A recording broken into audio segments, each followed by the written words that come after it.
JJ the CPA here. Hope you're doing well. So let's walk through the 18 myths that I have come across related to the employee retention tax credit. Now, in the body of this video, I'm giving you a link to a playlist about the employee retention tax credit. So if you have questions, I've got a ton of videos in there. I also have a seminar that you can take and get immediate access to, a 3-hour seminar, as well as materials for you to prepare the employee retention tax credit yourself. So I include Excel spreadsheets, examples, links, PDF, flowcharts. You get a PDF of the seminar materials, of everything that I'm presenting.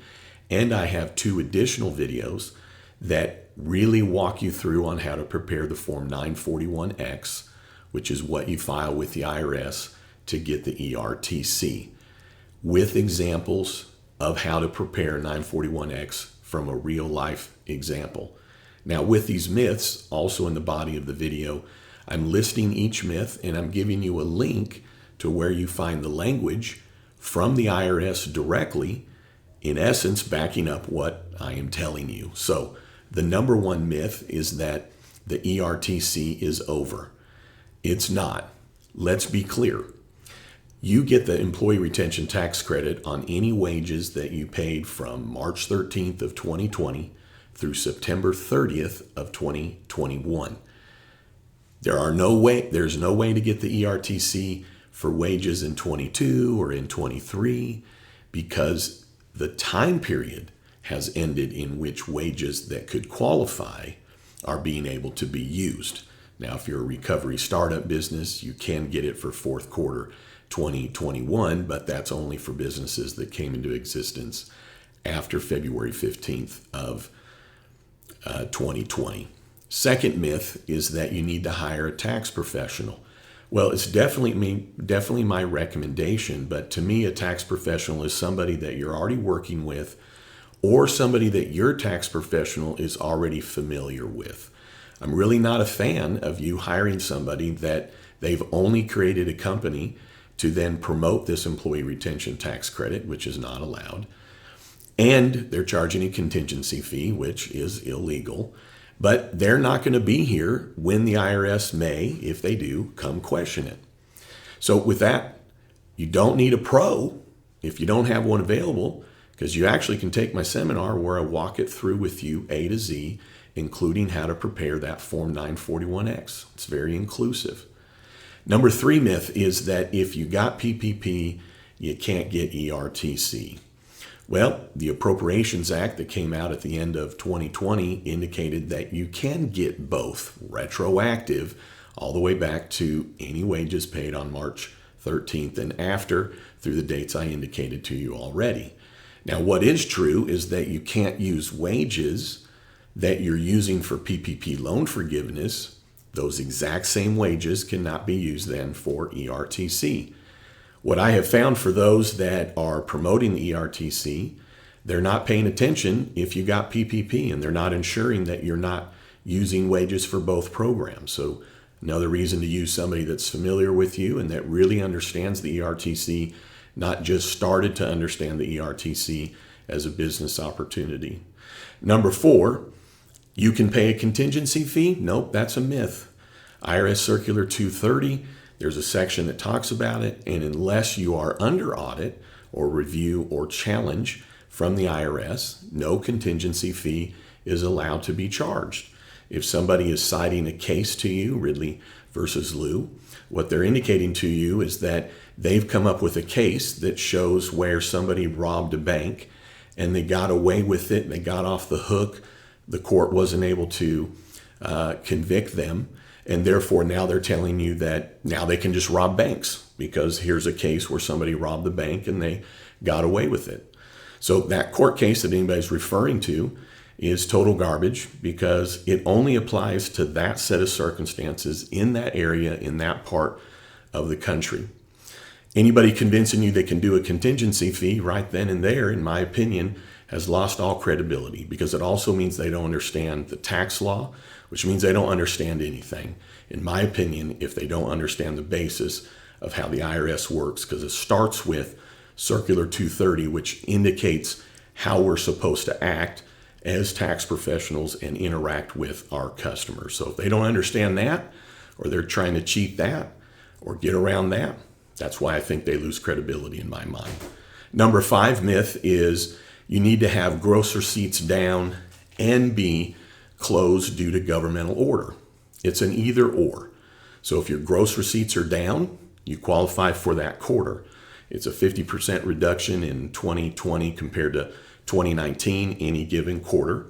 And in 21, it's a 20% reduction in 2021 compared to the same quarter in 2019. There's an alternative method, an automatic method. Again, I've given you links to free videos, and or you can take my seminar and I can walk through all those details with you. But the myth that many think is that both things have to occur. They don't. Again, in the body of this video, I'm giving you the link to the IRS notice that makes that very clear. It's an either or. The 6th myth is that self-employed qualify. They do not. The IRS indicates in the IRS notice that I'm giving you a link to in a very specific question with their answer that the self-employed don't qualify. That means that those that are filing Schedule C or Schedule F or have self-employed earnings down at that individual level, you don't qualify on self-employment earnings. Now, if you're filing Schedule C or Schedule F and you have employees that you're paying W-2s to, you could qualify for the employee retention tax credit because it's based on wages, and therefore you would be able to get the ERTC potentially on that. The 7th myth is that those that you pay Form 1099s to would qualify for ERTC. That is a myth. Only those that get paid W-2 wages are those wages that can then be included for the ERTC. Form 1099, no matter what form or version that you're filing, whether it's 1099 miscellaneous or 1099 NEC, those amounts are not wages and they do not qualify. So if you're using the term Form 1099 employee, you're using it incorrectly because Form 1099 means non-employee. So it does not qualify. Number 8 myth is that if your customers are affected, you would qualify for the employee retention tax credit. Again, the IRS notice is very clear that I give you a link to that is not the case. So even if your customers are affected and that affected your business, then that is not something, though, that's going to qualify you. Now, here's a tricky one. Number 9, it's a myth if you misapply this. So number 9 is if your suppliers have affected your business, you qualify. Well, what the IRS indicates in that notice is, and let's be very clear about this, if your suppliers are under a governmental order to partial or fully shut down, and it has had an effect on your business, a significant effect on your business, as in you can't sell stuff, not just I couldn't get printer supplies or I couldn't get gauze, meaning whatever supplier that is, they were not able to get you what you needed to then close on business in a significant way. So yes, if you have a supplier that supplier is under a governmental order of partial and or full shutdown, and there's been a major effect to your business, then that could qualify you. But to be clear, it does not qualify you for the entire quarter. Because when you're affected due to a governmental shutdown, either partial or full, it does have to be a governmental order, not just a mask mandate or a suggestion or something that the government is pleading for you to do in that local area. It needs to be a signed governmental order that would be documented and easily accessible to you. And the dates of that governmental order, the exact dates, are only then the dates you get to include wages to then get the ERTC. See, if the gross receipts are down, you then get to include wages for the entire quarter. But if you're getting it due to the other qualifier, it would only be during the dates in which there was a governmental order, period. And then only during the dates in which you had a significant change to your business. So the example that the IRS gives is that you would have an automotive repair shop and their supplier that is providing engines is unable to send them the engines due to that supplier's governmental shutdown, either partial or full. Many are thinking that, well, if the prices went up or if there was a shipping delay, that somehow is affecting your business. That has nothing to do with it if there's no governmental order. So a supplier can qualify you, but only if that supplier is under governmental order and no more than the days that supplier is under governmental order, and then also no more of the days that your business had an effect. Now that one is a super tricky one that you would need to have a massive amount of documentation. You would need to get something from that supplier to verify that your orders that you placed were not fulfilled because of governmental order. You would need to also have a copy of that governmental order from that supplier. So you would need to have a lot of documentation, and you would really need to be careful with that. That is not an absolute. When we're now talking about the suppliers, the 10th myth is that if your supplier's down and it affects your business, somehow you qualify for the entire quarter or for the entire year. And that's not the case. As I told you in the previous myth, if your supplier is affecting your business in a major way, then only the dates in which that supplier is under governmental order of partial or full shutdown would you then be able to include your wages for ERTC.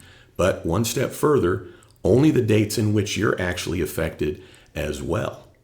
Now, let's be clear. In many states, there is a difference in essential and non-essential businesses.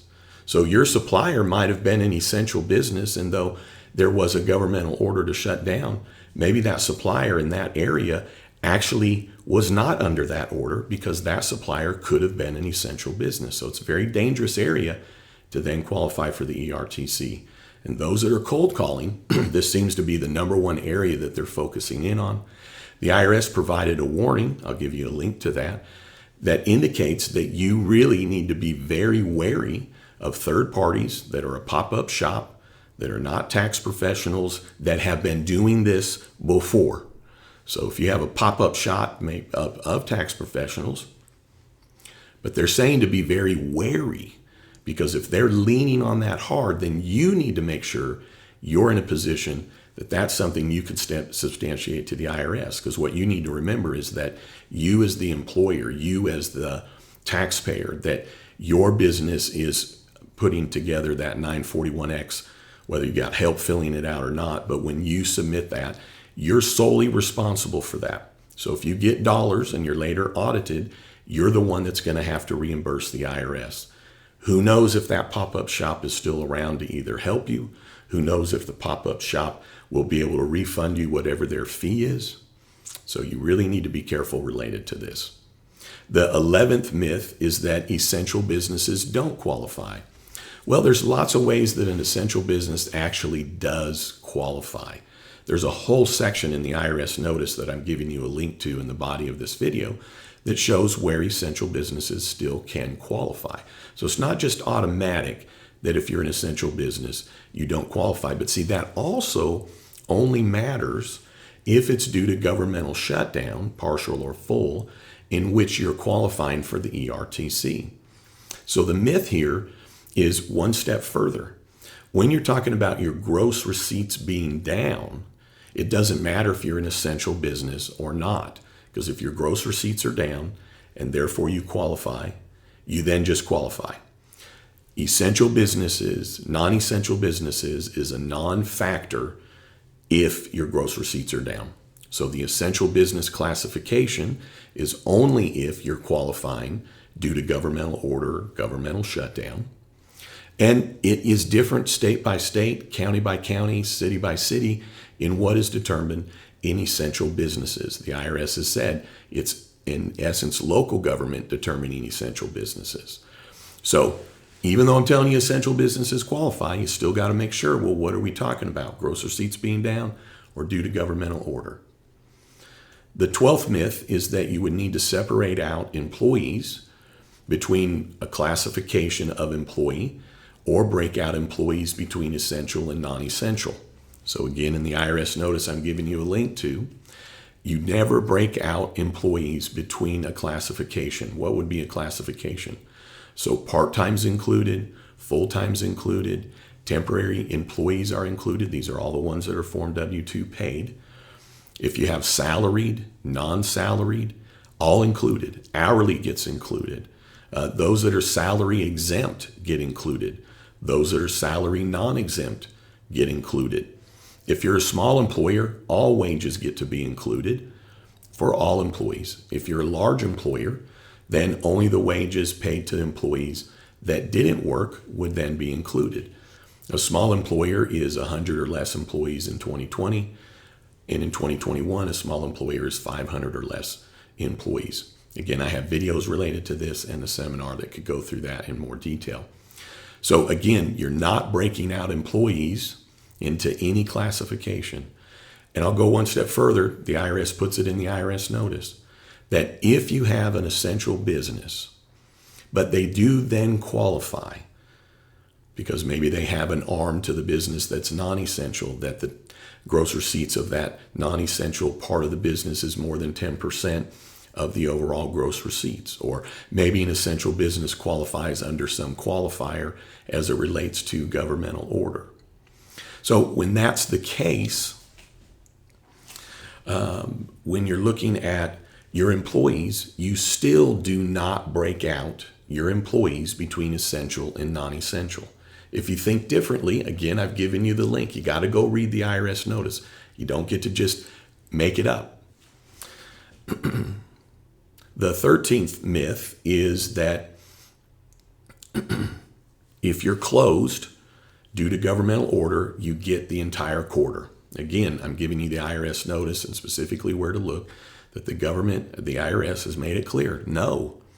If you qualify for the ERTC due to governmental order shutting you down, partial or full, then you do not get that entire quarter's wages included in your ERTC calculation. You would only be able to include the wages that are paid during the exact dates of that governmental shutdown for your ERTC calculation. You do get to include the full quarter of wages if it's due to gross receipts being down.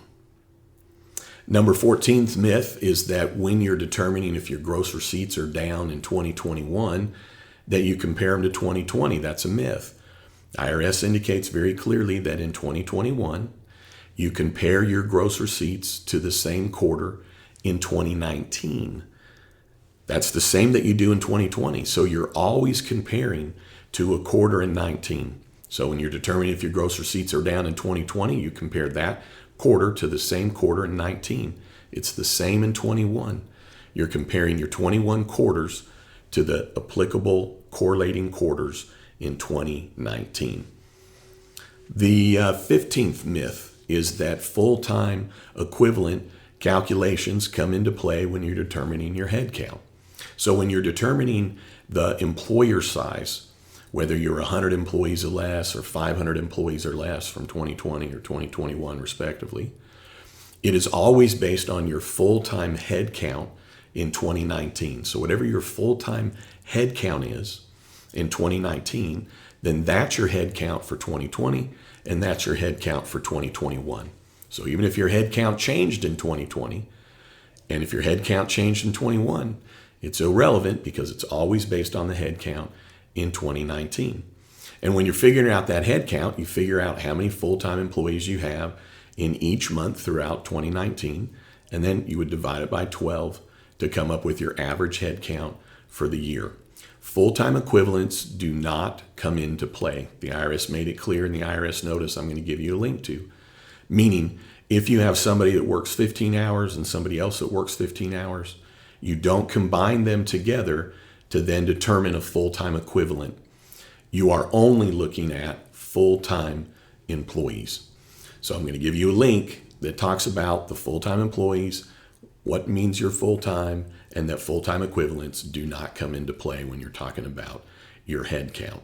Number 16, owners qualify. That is kind of a myth unless you are somebody, now hear me on this, unless you are somebody that has no living relatives would you be able to qualify if you're more than a 50% owner? So let's be clear. And again, I've given you a link to my playlist that you can watch videos for free. And I have several videos around going over owners and examples of owners and spouses and family and many examples. But all I need you to know here is that if you're a 50% or less owner, well, then you can qualify, and your spouse and your family. But here's what's key. The IRS makes it extremely clear that constructive ownership rules come into play. And I'm going to give you the IRS notice, and the IRS gives you some wonderful examples that are crystal clear. But when you're talking about constructive ownership, you're going to add together all the family members involved in that business that own it. So if you have several family members that own this business, whether they're spouse or blood relatives or step relatives, you got to combine everybody's ownership percentage to determine the overall family ownership percentage. And then for ERTC purposes, each one of those family members is then deemed that highest total amount of ownership. A simple example, you have a spouse that owns 50% and another spouse that owns 50%, meaning they're married. They're each own 50%, but under constructive rules with the IRS, they constructively, though, each own 100%. Now, what would allow them to still qualify is if they don't have any living relatives, as in no relatives walking on planet Earth. It doesn't matter if the relatives are working for the business or not. So I'm going to give you a link, go through that. You can see the other videos, and you can check out my seminar on that. So you got to be very careful when you're including owner wages, especially if you have multiple family members that own that business. Number 17 myth is that the ERTC has no tax effect. It does have a tax effect. Now, that leads right into the number 18 myth. What is that tax effect? Well, it is going to reduce down your wage deduction. So when you look at your business tax return, whether you're filing Schedule C or F, an S Corp, a partnership, or a C Corp, the line item that you show as your wages as the tax deduction for your business, you will reduce down that wage deduction by the amount of your employee retention tax credit. So the number 18 myth is, well, I get to make that reduction to the wages in the year in which I get the actual employee retention tax credit in my hands, or a realized credit towards a future Form 941. And that's not the case. I'm going to give you a link to the IRS notice where they make it very plain that in the year in which the wages were deducted, that is the year in which the wages need to be reduced by the employee retention tax credit. So if you're filing for a form, if you're filing Form 941X for the ERTC right now, and it's based on wages in 2020, the IRS is expecting you to go back and amend the 2020 return and reduce down the wage deduction in 2020. Now, it doesn't matter if you filed this year or in the future. It doesn't matter if you get your check now or in 6 months or in 9 months. So you may get your check in 22, in 2023, in 2024. But if you got the ERTC based on wages that were from 2020, then you need to go back and amend the return for 2020. Now you may say, well, when do I need to amend it? Because I haven't gotten the money yet, and it's going to have a tax effect. That's definitely a quandary.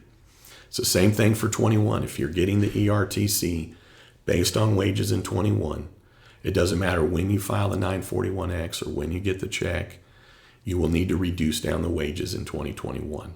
So the myth is you get to reduce down wages when you receive it. So I get it. We look at cash basis rules, and we may think, well, the year in which I get that check should be the year in which I'm reducing down the wages.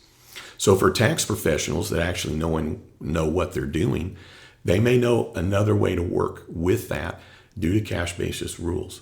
So if you're not working with a tax professional that's working with your tax return, you may miss out potentially on how that could be. Now, I'm going to leave it up to your tax professional on what maybe an exception could be for you based on your circumstances. So in closing, I walk through these myths. I've given you backup to it by giving you links where to go read this in black and white. Many times it's very tempting that when somebody tells you they got some money from the government, that you want to go and get that as well. And there's nothing wrong with that. But you have to make sure that under your circumstances, you qualify. So even if you know somebody that got employee retention tax credit, it doesn't mean you're going to be able to get it. And just because they got it because their supplier was down, doesn't mean that your business is going to get it because your supplier was down, because you probably have different suppliers. You need to ensure that you really understand that the employee retention tax credit, its calculation, its dollar amount that you're getting back is completely your responsibility. It doesn't even matter if you used a CPA or an EA or a tax professional. And even if you're using somebody that you've looked at them, maybe they are just doing the ERTC and for whatever reason you've gotten yourself comfortable with them, they're not charging you a contingency fee, and you're comfortable with using some third party. They're not responsible. None of these other people are responsible for that. Only you are. Please understand that. So if the IRS audits and they say you got it incorrectly, you're the one that has to pay it back, plus penalties, plus interest. And we are talking about a payroll tax credit. And with a payroll tax credit, there are steeper penalties that go along with it, especially if it's a substantial adjustment. And there's even more penalties if you were involved with a promoter of tax credits. See, the IRS doesn't allow people to promote tax credits. And people that promote tax credits, they are the ones that have either been investigated and had their offices raided, or maybe they're looking at that. So more what I'm getting at here is that you're solely responsible. Those penalties could be for late payment, underpayment, late everything, plus a substantial penalty, plus wrongfully getting the tax credit, because you could get a what's called a fraudulent tax credit. So even though you didn't mean to commit fraud, there's a constructive fraud penalty. So really, and this is in an extreme circumstance, but if you're getting a huge credit, I mean, your penalty could be maybe 100%, meaning if you got 300,000 ERTC, the IRS audits it and determines that you got it incorrectly. Well, depending on how you determined it, depending on who helped you get it, depending on your documentation, the lack thereof, depending on how aggressive you were, then the IRS could say, well, this is substantial. You're having to pay us back. So you got penalties related to that, interest for the time period that you had the money. And if they feel that it's egregious, that you were in essence really not looking at the rules, regardless of who you relied on, then you could be hit with a constructive fraud penalty. Constructive fraud means, okay, we get it. You didn't go rob a bank, but you were so grossly wrong. You were so, in essence, ignoring what the IRS put out there for you, that it's obvious that you took advantage of this credit when you should have known better. See, it doesn't matter that you can say, yeah, but I relied on this person and they told me that I could, and they showed me this and they convinced me, and they're tax professionals. IRS goes, we don't care because you're the one responsible. So I don't want to scare you from getting the ERTC, because the thing is that it's really easy to get. It's very easy. You either qualify or you don't. Was there a governmental order or not? You should be able to find it easily, have a copy of it in your hands that show the effective dates of that governmental order. And then, were you shut down? How were you affected?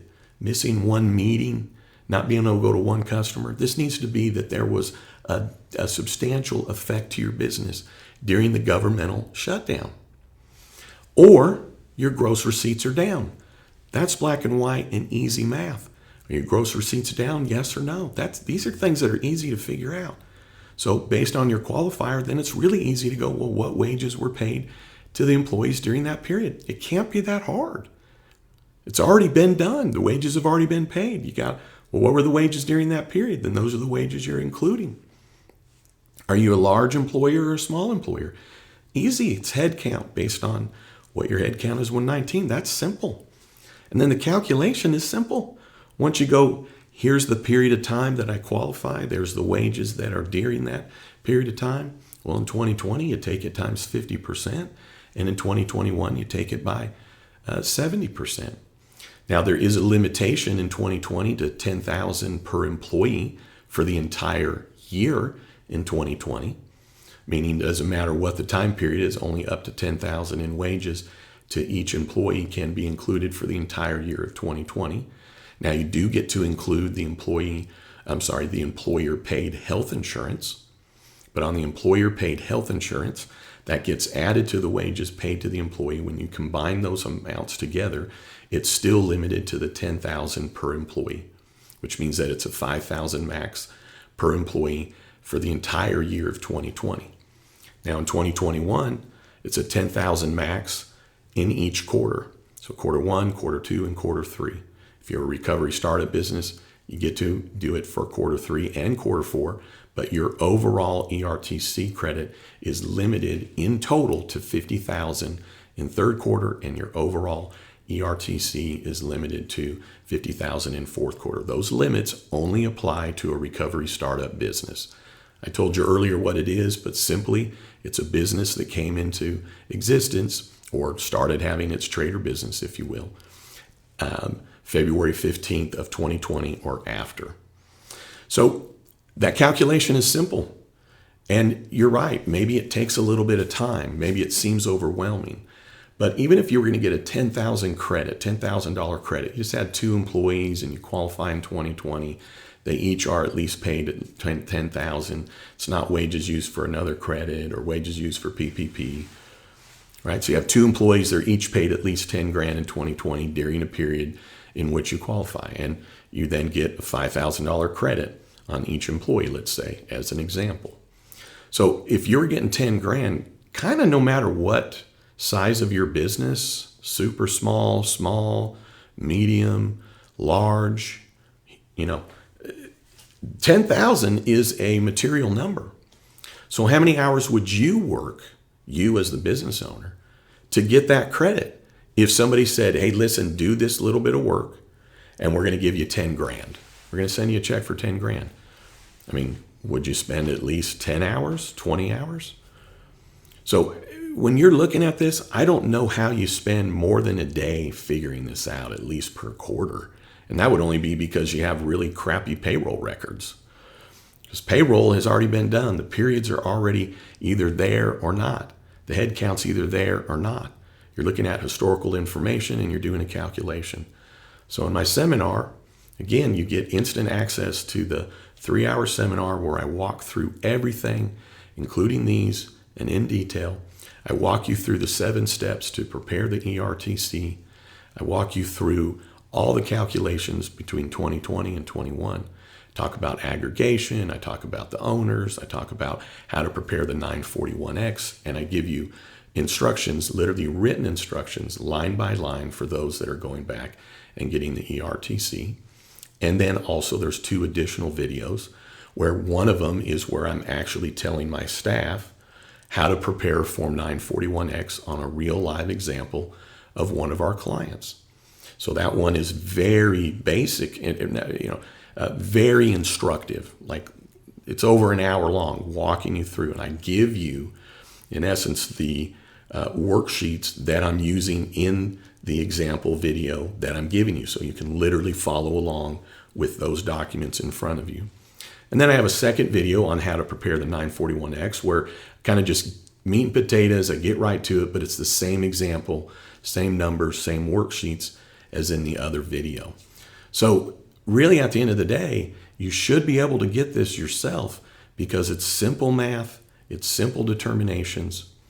Don't be fooled, in essence, by somebody that's convincing you, especially if it's not anybody that you know, especially if it's not with a professional that you've worked with, and especially if it's not a group that your professional is aware of.